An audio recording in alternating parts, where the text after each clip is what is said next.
August 6th, 1945, 8:15 in the morning. The sky above Hiroshima was cloudless, pale blue, perfect for a summer day. Streetcars rattled along their tracks. Factory workers moved through morning routines. Children walked to school. In that single moment, the world stood at the edge of an abyss it did not yet know existed. 31,000 feet above the city, a B-29 superfortress named Enola Gay released a single bomb. It tumbled through the air, a dark shape against the morning light. 43 seconds later, the world changed forever. A flash brighter than 1,000 suns. A fireball hotter than the surface of the sun itself. In that instant, 70,000 people ceased to exist. The age of atomic warfare had begun. But this moment, this terrible demonstration of power, was not the beginning of the story. It was the end of a race that had begun years earlier, in the shadows of secrecy, in laboratories hidden across the American desert, in the minds of the greatest scientific intellects ever assembled. And it was a race that Germany had started first. The story begins not in America, but in Berlin. December 1938. A cold winter evening in the Kaiser Wilhelm Institute. Two German chemists, Otto Hahn and Fritz Strassmann, were conducting experiments with uranium. They bombarded uranium atoms with neutrons, expecting to create heavier elements. Instead, something impossible happened. The uranium atoms split apart. Nuclear fission. It was a discovery that would reshape human history. When the results were published in early 1939, physicists across the world understood immediately what this meant. If you could split one uranium atom, releasing energy, and if that split atom could trigger other atoms to split in a chain reaction, the energy released would be unimaginable. Whoever controlled this power would control the future of warfare. The Germans understood this. They understood it before anyone else. By April 1939, German scientists had already briefed the Reich Ministry of Education about the military applications of nuclear fission. The German Army Ordnance Office took control of the Kaiser Wilhelm Institute. They confiscated uranium stockpiles from occupied Czechoslovakia. They banned the export of uranium from Czech mines. They assembled the finest scientific minds in Germany. Werner Heisenberg, Carl Friedrich von Weizsäcker, Kurt Diebner. The Uranverein, the Uranium Club, began its work. Germany had a 3-year head start. They had the scientists, they had the resources, they had the motivation, and for a time, it seemed inevitable that Nazi Germany would build the atomic bomb first. But something strange happened, something the German High Command did not anticipate. The very ideology that drove their war machine became the greatest obstacle to their atomic ambitions. In 1933, when Hitler rose to power, he declared war not just on nations but on ideas. Jewish science, he called it. Degenerate physics. Albert Einstein fled to America. Leo Szilard, the Hungarian physicist who first conceived of the nuclear chain reaction, fled to America. Enrico Fermi, whose wife was Jewish, fled Italy and came to America. Niels Bohr escaped occupied Denmark and came to America. Hans Bethe, Edward Teller, Eugene Wigner, James Franck. One by one, the greatest minds in atomic physics were driven from Europe by fascism. They came to a country that welcomed them, a country that understood that ideas had no nationality, that genius recognized no borders. By 1942, while Germany struggled with a diminished scientific community, America had assembled the most extraordinary collection of intellectual talent in human history. October 11th, 1939. A quiet autumn day in Washington. D.C. President Franklin Roosevelt sat in the White House reading a letter.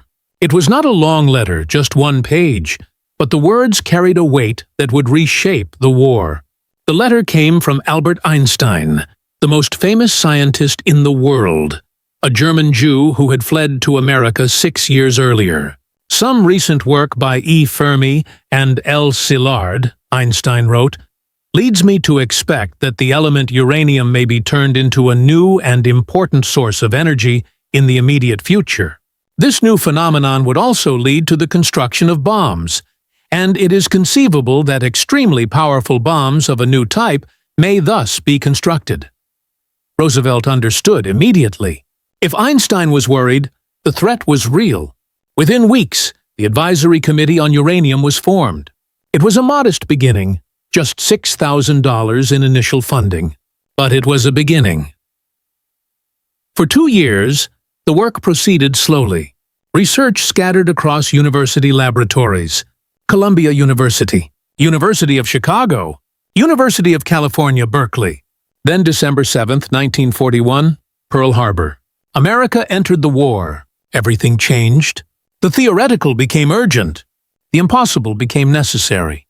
On December 6, 1941, Vannevar Bush, director of the Office of Scientific Research and Development, met with President Roosevelt and Vice President Henry Wallace. He told them that a fission bomb was feasible, more than feasible, achievable. Roosevelt made the decision immediately. Build it, whatever it costs, whatever it takes. America would build the atomic bomb before Germany did. June 1942. The project received its code name, the Manhattan Engineer District. The Manhattan Project. Brigadier General Leslie Groves was appointed military director. Groves was not a scientist. He was an engineer, a builder, a man who got things done. He had just finished overseeing construction of the Pentagon, the largest office building in the world. Now he was tasked with something far more complex: building a weapon that existed only in theoretical physics equations. Groves understood that success required more than laboratories and equations. It required industrial might on a scale never before attempted. He also understood that it required one thing above all else: the right scientific leader. He needed someone who could translate abstract physics into practical engineering. Someone who could manage egos and brilliant minds. Someone who could keep a secret. He chose J. Robert Oppenheimer. Oppenheimer was an unlikely choice. Brilliant, yes. A theoretical physicist from Berkeley, fluent in 8 languages, capable of reading ancient Sanskrit. A man who quoted Hindu scripture and John Donne with equal ease. But he had no Nobel Prize. He had never managed a large project. He had communist sympathies, associations that made him a security risk. But Groves saw something others missed. Oppenheimer had charisma. He could inspire. And he understood that this project was not just about physics. It was about survival. In September 1942, Oppenheimer became scientific director of the Manhattan Project. His first task was to find a location. Somewhere remote. Somewhere secure. Somewhere they could build an entire secret city. He chose a place he knew from his youth. A high desert plateau in New Mexico. A place called Los Alamos. Winter 1943. Los Alamos was nothing. A boys' ranch school surrounded by mesas and canyons, 7,000 feet above sea level. Isolated, windswept, beautiful in its desolation. Within months it transformed. Construction crews arrived. Barracks rose from the desert floor. Laboratories appeared. Housing for families, schools, a post office, a hospital. Fences went up. Guards appeared. Mail was censored. All addresses became the same anonymous box number in Santa Fe. Scientists arrived from across America, and they had no idea where they were going. They were given train tickets, told to get off at a certain station, driven up winding mountain roads, and suddenly they found themselves in a secret city that did not officially exist. Enrico Fermi came. Hans Bethe came. Edward Teller. Richard Feynman. Stanislaw Ulam. Niels Bohr arrived under the code name Nicholas Baker. By 1945, over 5,000 people lived and worked in Los Alamos. It was the greatest concentration of scientific genius ever assembled in one place. But Los Alamos was only one piece. The Manhattan Project was vast beyond comprehension. In Oak Ridge, Tennessee, enormous gaseous diffusion plants were built to enrich uranium-235, the fissile isotope needed for a bomb. The K-25 plant was the largest building in the world at the time, covering 44 acres under one roof. 75,000 workers operated machinery they did not understand, performing tasks they were not allowed to question. In Hanford, Washington, reactors were built along the Columbia River to produce plutonium-239, an element that barely existed in nature. Entire towns were constructed: Richland, Hanford, White Bluffs. Thousands of workers lived in government housing, worked in secret facilities, and told their families nothing about what they did each day. The scale was staggering. At its peak, the Manhattan Project employed 130,000 people. It cost $2 billion, equivalent to over $30 billion today. It consumed more electricity than most American cities, and almost no one knew it existed. Security was absolute. Workers were compartmentalized. Scientists in one laboratory did not know what scientists in another laboratory were doing. Calculations were divided. One team would work on neutron diffusion, another on implosion dynamics, another on metallurgy. Only Oppenheimer and a few others saw the complete picture. The secrecy was so effective that Vice President Harry Truman did not know about the Manhattan Project until he became president after Roosevelt's death in April 1945. Even Congress did not know. Billions of dollars were hidden in budgets under innocuous line items. The entire industrial might of America was focused on a single goal, and the goal was invisible. Meanwhile, across the Atlantic, Germany's atomic program was failing. Not because of lack of talent, not because of lack of will, but because of decisions made years earlier, decisions rooted in ideology. Werner Heisenberg, Germany's leading physicist, made a critical miscalculation. He believed that an atomic bomb would require tons of enriched uranium, making it impractical for wartime development. He was wrong. The actual amount needed was far less. But Heisenberg's error meant that German efforts focused on building a nuclear reactor for power generation, not a weapon. Resources were diverted. Priorities shifted. By 1942, Albert Speer, Germany's Minister of Armaments, concluded that an atomic bomb could not be built in time to affect the war's outcome. Funding was reduced. The Uranverein limped forward with limited support.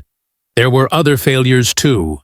In February 1943, Norwegian commandos destroyed the Vemork heavy water plant in Norway, the only facility in occupied Europe producing heavy water needed for nuclear reactors. It was a daring raid, later called one of the most successful acts of sabotage in history. Germany's access to heavy water was crippled. Then, in November 1943, American bombers destroyed the Kaiser Wilhelm Institute in Berlin, scattering German research.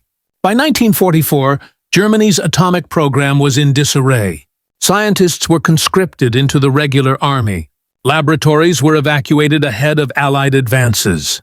The dream of a German atomic bomb died not in a dramatic moment, but in slow bureaucratic strangulation. But the Americans did not know this. Intelligence reports were fragmentary, contradictory. As late as 1944, Allied commanders feared that Germany might be close to building a bomb. The Alsos mission, a secret intelligence operation, followed Allied troops into occupied Europe, racing to capture German scientists and nuclear materials. In November 1944, Alsos agents captured Strasbourg and found documents revealing that Germany's atomic program was far behind. It was a revelation. Germany was not close. Germany had failed. But by then, the Manhattan Project had its own momentum. The work continued. The bomb would be built, not to counter Germany, but to end the war with Japan. July 16, 1945, 5:29 in the morning. The Jornada del Muerto Desert in New Mexico. The Journey of Death. It was an appropriate name. In the darkness before dawn, a steel tower rose 100 feet above the sand. At its top, a device called the Gadget. Years of work. $2 billion. The efforts of 130,000 people. All of it came down to this moment. Scientists gathered in bunkers 6 miles away. Oppenheimer stood watching, his face drawn with exhaustion and anticipation. They had taken bets on whether the bomb would work. Some said it would fizzle. Some said it would ignite the atmosphere and destroy the world. No one knew. At 5:29, the desert became day. A flash of light visible 200 miles away. A fireball that rose 11 kilometers into the sky. A mushroom cloud that became the symbol of a new age. The shockwave broke windows 120 miles away. The heat was so intense that sand fused into glass. Oppenheimer later said he remembered a line from the Bhagavad Gita. "Now I am become death, the destroyer of worlds." The test, codenamed Trinity, was successful. The atomic age had arrived. But even as the scientists celebrated and recoiled from what they had created, the question remained. Should it be used? Committees formed, debates raged. Some scientists argued for a demonstration. Detonate a bomb on an uninhabited island with Japanese observers present. Show them the power. Force surrender without killing civilians. But military planners disagreed. What if the demonstration failed? What if Japan did not surrender anyway? America had only 2 bombs ready. A failed demonstration would waste one. And there was another consideration. The invasion of Japan was planned for November 1945. Intelligence estimates predicted American casualties between 500,000 and 1 million. Japanese casualties would be far higher. Military planners believed that using the atomic bomb would save lives, American and Japanese, by forcing a quick surrender. The decision was made. 2 bombs would be dropped on Japanese cities. The targets were chosen carefully. Cities that had not been heavily bombed, so the effects of the atomic bomb could be clearly measured. Cities with military significance. Hiroshima, a major military headquarters and port. Nagasaki, a center of war production. On August 6, 1945, the Enola Gay dropped Little Boy, a uranium bomb, on Hiroshima. 70,000 people died instantly. By the end of the year, the death toll reached 140,000 from burns, radiation, and injuries. 3 days later, on August 9th, Bockscar dropped Fat Man, a plutonium bomb, on Nagasaki. 40,000 people died immediately. By year's end, 70,000. The destruction was total. Buildings vaporized. People reduced to shadows burned into walls. The lucky died instantly. The unlucky lingered, suffering from radiation sickness, burns that would not heal, cancers that would take years to kill them. On August 15, 1945, Emperor Hirohito announced Japan's surrender. For the first time in history, the Japanese people heard their emperor's voice. He spoke of a new and terrible weapon. He spoke of enduring the unendurable. World War II was over. The atomic bomb had ended the war not through military defeat, but through the demonstration of absolute power. Germany never had a chance to respond. By the time the bombs fell, Germany had been defeated for 3 months. The Nazi regime was gone. Hitler was dead. The Urenverein was dissolved. German scientists were in Allied custody, learning for the first time that America had succeeded where they had failed. In the years that followed, captured German scientists were interrogated. Operation Epsilon brought 10 of Germany's top nuclear physicists to Farm Hall, a country house in England, where their conversations were secretly recorded. When they heard the news of Hiroshima, their reactions were captured on tape. Disbelief. Denial. Otto Hahn, the man whose discovery of fission started it all, was devastated. He felt responsible for the deaths. Werner Heisenberg struggled to understand how America had built a bomb when Germany had not. Some suspected it was propaganda.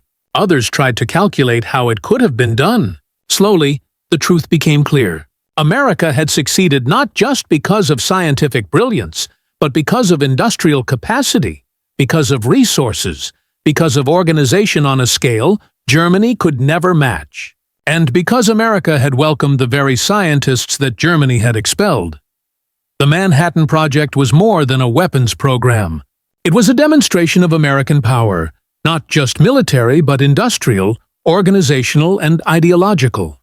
While Germany's atomic program collapsed under the weight of Nazi ideology, America thrived by embracing scientists from every nation, every background, every creed. The bomb that ended the war was built by German refugees, Italian refugees, Hungarian refugees, Danish refugees. It was built by Jews whom Hitler had declared subhuman. It was built in secret cities that appeared overnight in the desert. It was built by a nation that could mobilize resources on a scale unprecedented in human history. Germany started the race toward atomic weapons, but Germany lost it before the first bomb was ever dropped. They lost it the moment they declared war on ideas. They lost it when they drove Einstein away. They lost it when they valued ideology over science. In the desert at Los Alamos, where it all came together, there stands a marker now at the site of the Trinity test. Ground Zero. The sand is still fused into green glass, called trinitite, radioactive even today. Visitors come to stand where the first atomic bomb exploded, where the world changed in a fraction of a second. The plaque reads simply, Trinity Site, where the world's first nuclear device was exploded on July 16, 1945. It does not mention the race. It does not mention Germany. It does not explain that the greatest scientific achievement in human history was also born from the greatest flight of genius from tyranny to freedom. But that truth remains. The Manhattan Project succeeded because America was a country that welcomed the exiled, that valued knowledge over ideology, that could transform desert into cities and theories into weapons in less than 3 years. The bomb that fell on Hiroshima carried the weight of choices made years before. Choices by German leaders to value racial purity over scientific inquiry. Choices by American leaders to invest billions in an uncertain project. Choices by scientists who fled tyranny and found a nation willing to give them the resources to change history. In the end, Germany could not respond to the Manhattan Project because Germany had already lost the race before it truly began. They lost it in the lecture halls they emptied. They lost it in the laboratories they closed. They lost it in the minds they exiled. The atomic bomb was not just a weapon. It was a testament to what a free society could achieve when it embraced the best humanity had to offer, regardless of where they came from. And it was a warning, a terrible warning, that the power to destroy had now entered human hands, a power that would define the rest of the century and beyond. The mushroom cloud that rose above Hiroshima became the symbol of the atomic age. But beneath that symbol lay another truth. It was a monument to the scientists who fled darkness and found light. It was a testament to a nation that understood that in the battle of ideas, freedom would always triumph over tyranny. Germany began the race toward atomic weapons, but they could never finish it. They had already surrendered the one thing that mattered most, the minds that could have built it. And so the war ended not with a German atomic bomb, but with an American one, built by the very people Germany had cast aside. In that terrible flash of light above a Japanese city, the verdict of history was delivered. The future belonged not to those who feared ideas, but to those who embraced them. The Manhattan Project had ended the war, but it had also proven something deeper. That in the contest between freedom and fascism, between openness and oppression, the ultimate weapon was not uranium or plutonium. It was the human mind, unleashed and unafraid.